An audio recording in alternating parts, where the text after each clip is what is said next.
So this is a review, kind of a fast track to get through the American Fact Finder website and the data portal.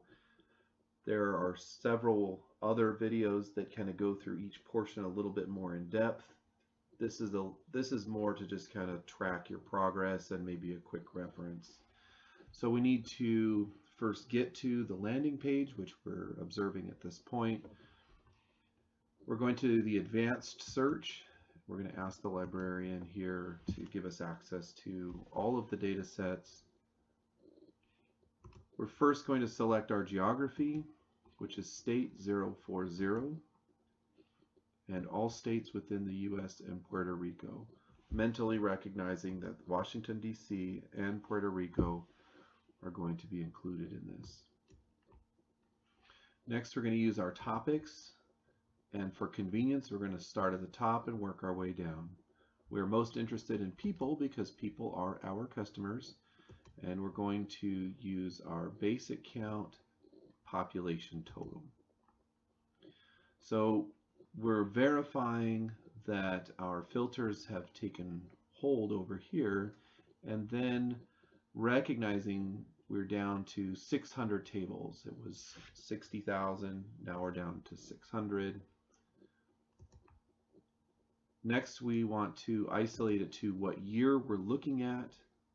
We decided that 2015 was a nice round number. We're going to use that. Again, verifying that it has taken hold and observing that we're down to 25 tables.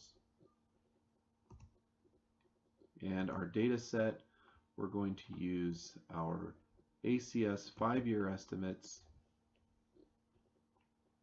And we're verifying it's taken hold and recognizing that we're down to 6 tables.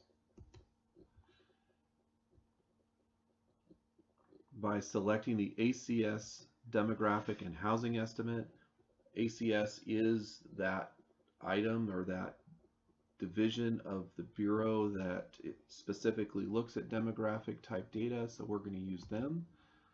By selecting that table, we now see the whole thing, all of what's there, including the estimate and some other statistical array. We're going to modify the table so that we only grab one value for each state. So we select Modify Table, and then we activate the filter. Now the filter is going to work horizontally. Most of the time when we see this, it's vertical, like in Excel. And we're going to select only those items in this row that we want to look at, and it's assigning the column title. We only want to see the estimate, and we're going to select OK.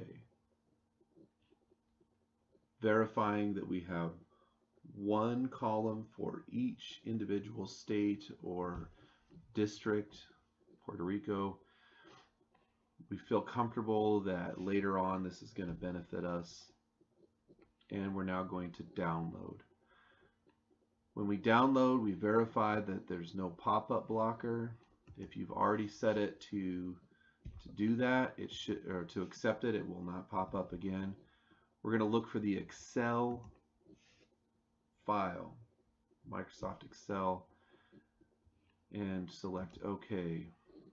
It's going to build that, select download, and oh good, my pop-up blocker is not working for this, or it's using this site as an exception. If not, I would have to turn it off or allow that download or that pop-up to show up. And for myself, mine show up down here in the bottom, and I know I'm good to go. I'm going to go save that into a specific file. Maybe it's my assignment, maybe it's my research or my project, and then I'm going to make another copy that I can work with and move on to the Excel portion.